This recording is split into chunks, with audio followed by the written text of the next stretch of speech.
Hello, everybody. I hope you all are doing well. Welcome back to the Great Ace Attorney Chronicles.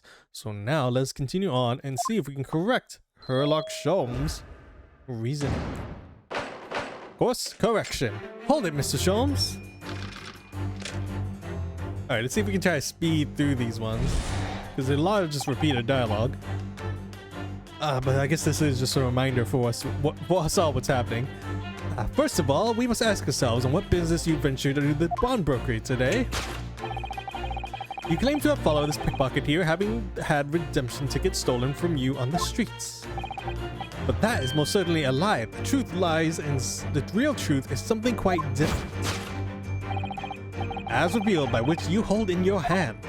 Yes, that brought you to this shop in the first place. Is the staff recruitment flyer? Nope, clearly not that.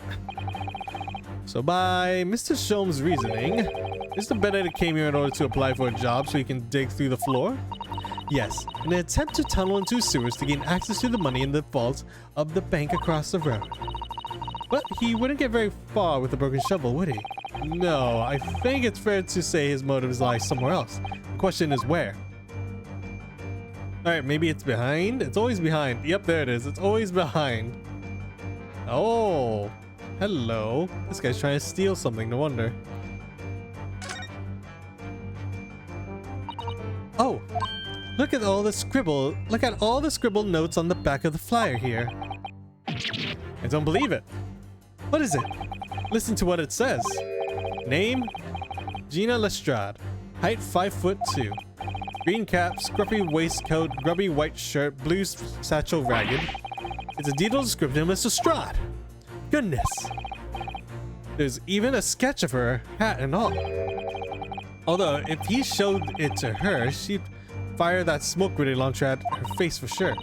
And look, the details of this shop have been written down here too. Winterbank's Pawnbrokery, Baker Street redemption deadline 15 April. Which is today's date. Why would Mr. Benedict have all the information scrawled on the back of the piece of paper? Okay, that's clearly not his coat then. Let us present it. If I can, first of all, come on, let me. It's not letting me present it. There it is. Take that!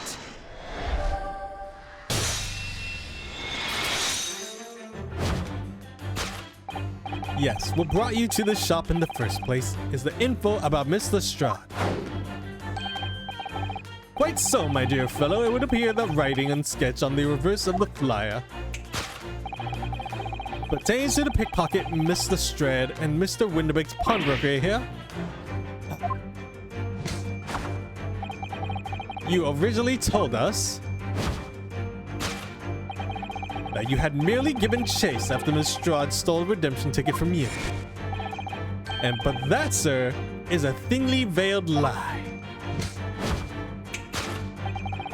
There's information on the back of the flyer that led you here today, by which I mean here to Winterbake's pawnbrokery, and today the redemption deadline of that overcoat. So you waited outside for the young girl matching the description you have written down to arrive. And you have gone to some lengths to hide the reason of your pursuit of Miss Lestrade. In other words, there is some ulterior motive for your actions. The cane which you unwittingly clutched in your person exhibits an incontrovertible contradiction. What the? I've had this cane for years. A contradiction of which I speak is, of course, the missing ferrule. No, it's not that. Alright, I'm not sure what it could be here, but let's see. What's a ferrule? It's a metal cap commonly found at the end of a cane, Mr. Naruto. Ah, the bit that makes the nice clacking noise of the pavement. Yes, exactly. And Mr. Sholmes is right. It appears to be missing on this cane. But it doesn't actually look broken, does it? No, it doesn't. Though the gentleman certainly did recoil when Mr. Sholmes identified the cane as suspicious. In other words, there's some secret about the cane that Mr. Benedict would rather we don't know. Let's see. Anything I can see of the cane? It's kind of hard since we're pretty much facing. Let's see. Missing ferrule. The end of the cane is just bare wood. Yes, and according to Mr. Sholmes' deduction, this is where the shovel blade would have been attached. Could it just be that a tip fell off? I'm sorry, Mr. Naruto, but it couldn't possibly speculate. How about this? AG. Look here, Mr. Sato. There are some letters to the handle. Ah, yes, those must be the initials, I think. In the West, it's customary for people to engrave their belongings to the first letters of their names. So, did this guy literally, he just steal stuff from the bakery? So, Herlock Sholmes would be HS, would mean. That's right. And the initials on this cane, obviously. Oh, AG. Why does it feel as though that's not quite right? Is the initials? Anything else for me? He's looking at the cane specifically. I can look at his hat. As stylish as it's, no doubt, I don't think the white top suits the man, do you? No, not at all. The more I look at it, the more something strikes me as suspicious about it. I think perhaps it's not so much that it strikes you as suspicious, but rather the hat is just striking. I suppose you're probably right. Alright, let's turn in the initials if I can get my camera in the right angle. There we go. Take that!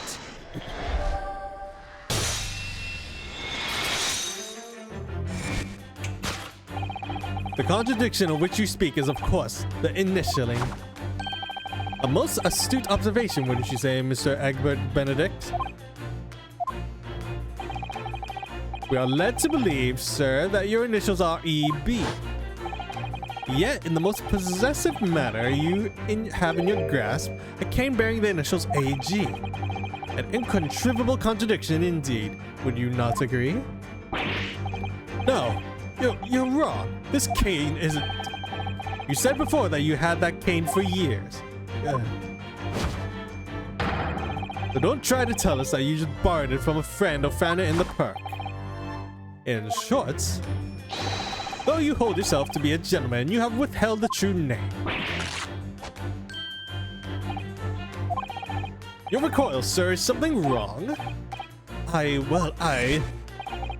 And in your recoiling, you inadvertently facilitate the answer to the next conundrum at the present, sir.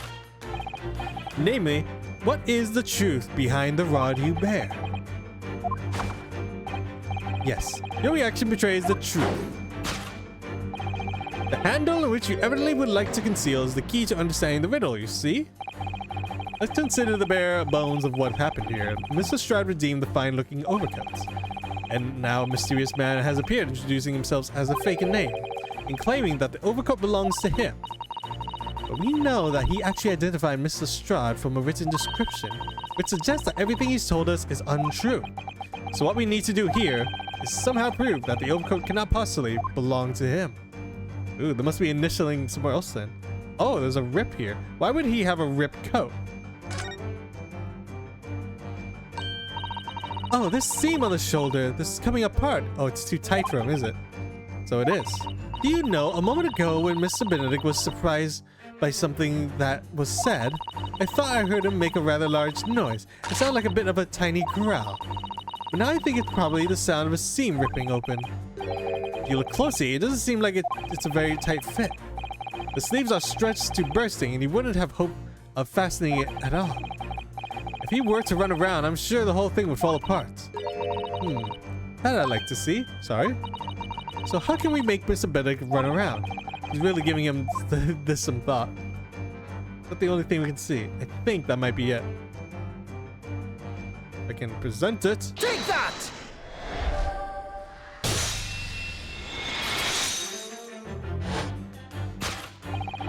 The split seam, which you evidently would like to conceal, is the key to understanding the riddle, you see?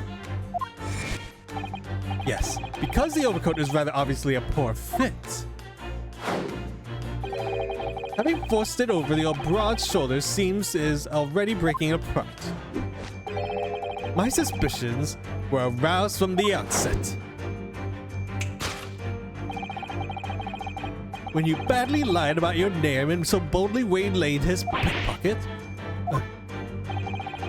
This catalog of untruth has all been for one very specific purpose. To steal the article that the young girl redeemed from Mr. Witty.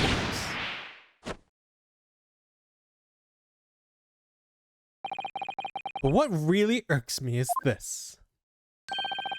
The considerable crime I initially imagined has been considerably curtailed. So he tries to steal the item, the redeemed item from her. I knew something was wrong. Something very unfitting for him. Now, Mr. Benedict, let us continue. We must expose the details of this elaborate crime you have in your planning. This is utterly absurd.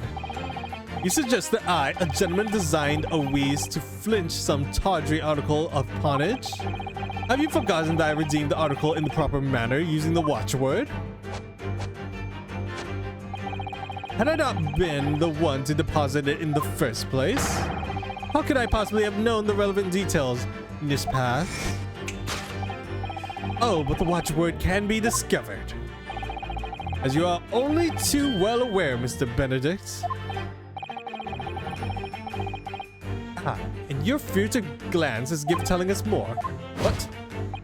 Let's consider how one might come to learn the secret watchword relating to the pawn property of another. The method is revealed by the council notice on the counter. Nope, not that one.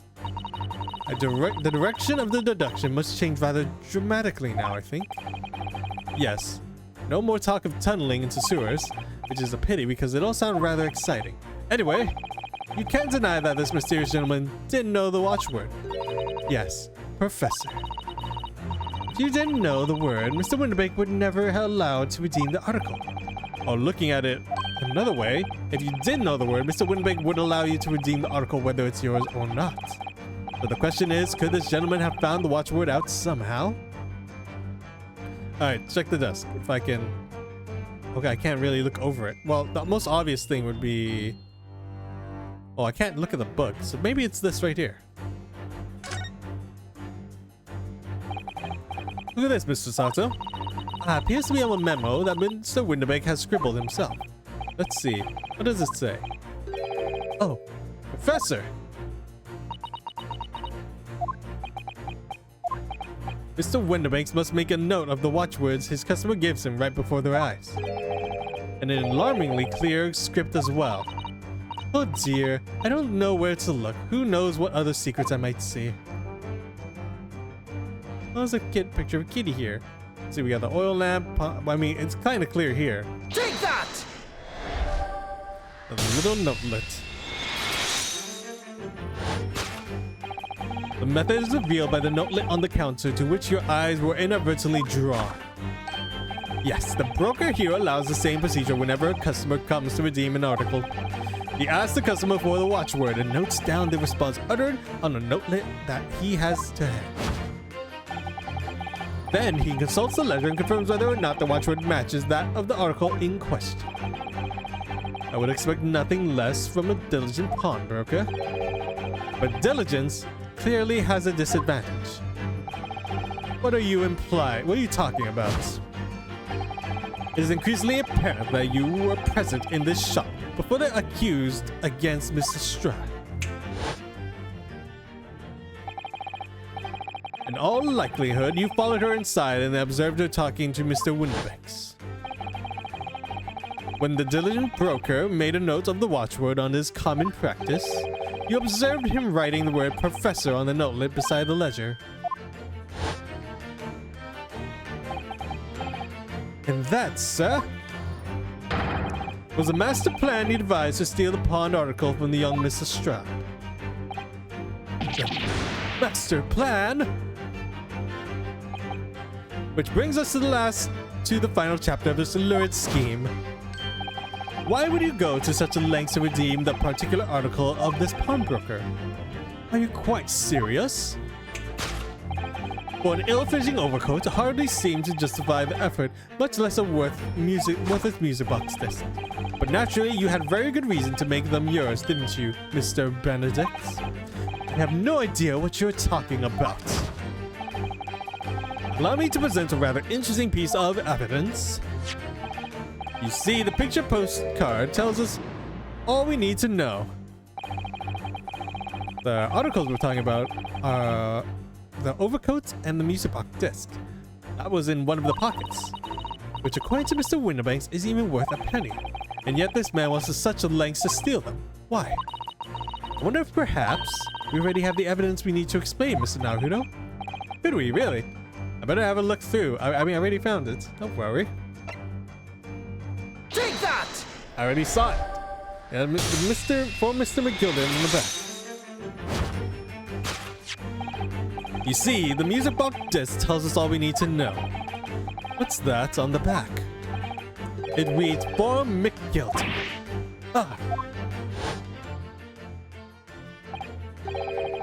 Mr. Magnus McGilden, the unfortunate philanthropist who perished in curious circumstances at the Old Bailey 2 months ago. A prominent man in London, though his lone mongering demonstrated a distinct lack of scruples.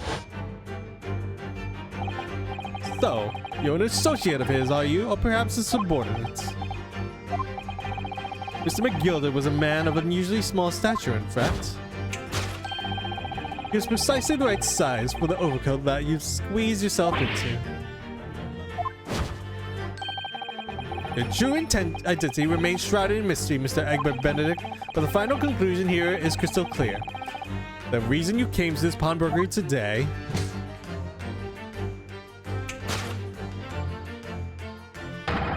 was to retrieve an article left behind by the late Magnus McGilden. I mean, that would be worth some money, wouldn't it?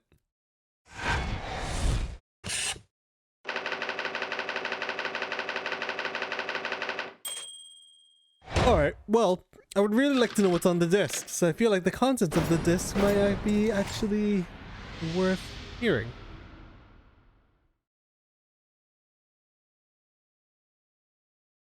Well done. Well, Mr. Magnus McGilden. Not a name I expected to hear in these circumstances.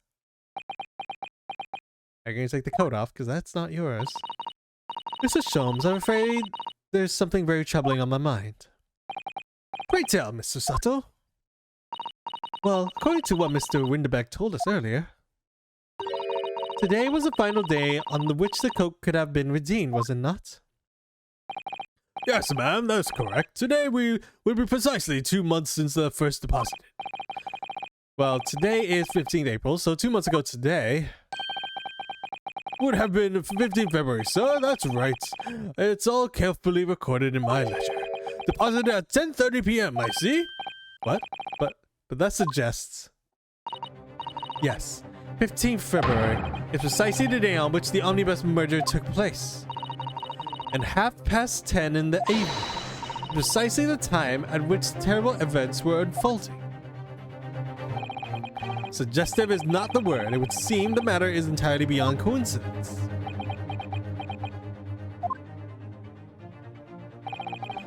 You are, of course, at liberty to make whatever outlandish deductions you choose. However... Oh! I must insist you hand over the music box disc now. Here's a gun. It would be a terrible shame for you to return to your native land in a box. Oh, what do I do? Absolutely not. But some things a man must protect at all costs. This may be one of those things. Then again, it may not. Mr. Winterbanks, this is my shop. I can't allow any harm to come to my customers. If there were to happen, it would have to take my own life. Oh my goodness, he's not helping. Mr. Winterbanks, no. All right, that's enough. Inspector Gregson. Inspector? That's right, Sunshine. The alarm was raised on one of our dedicated emergency lines. So we got here as fast as we could. Now, what's this all about, eh? Oh, I noticed that Mr. Strahd has left previously. Oh, praise me, you're here at last. I was moments away from forfeiting my own life in my very own establishment.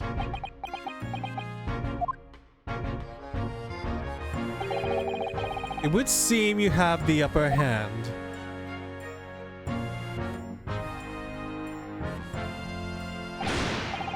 Right, you have a lot of explaining to do. I don't appreciate being bothered with some petty argument. Petty? Mr. Winterbeck very nearly met his end. Yeah, by his own gun, as far as I can tell. Oh dear. And old Britain could meet with it, and if I don't get to the bottom of this case I'm supposed to be working on. But what on earth is the case, Inspector? Spare no detail, Gregson. I might have said a little too much. No matter, it's nothing to do with you lot. Anyway, sir, you're going to have to come with me down to the station. But of course, Inspector. What? Ah, he's getting away! Get after him, lads! Whistle the beat officer too! Sir!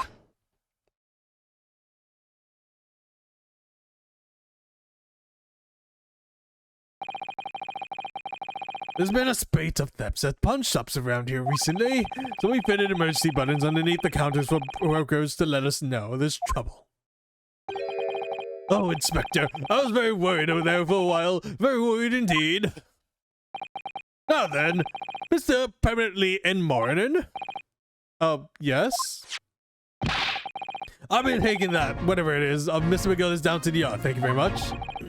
So hand it over. Oh, yes, of course. No, don't give it to him. It's mine. That's mine. I'm sorry, miss. But anything belonging to Mr. Gilday has to be taken in evidence now. As evidence? If the police demanded something as evidence, my dear fellow, we have no choice but to capitulate. It's all yours, Inspector. I'm curious as to what's on that music disc. And so we handed Mr. McGilda's disc over to Inspector Gregson.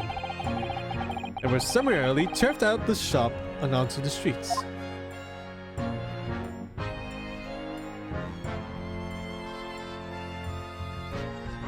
And there ends this part here. And I think we're going to end our part here as well. So, thank you all so much for watching. Remember to like, comment, share, subscribe, and until then, I will see you all later. Goodbye.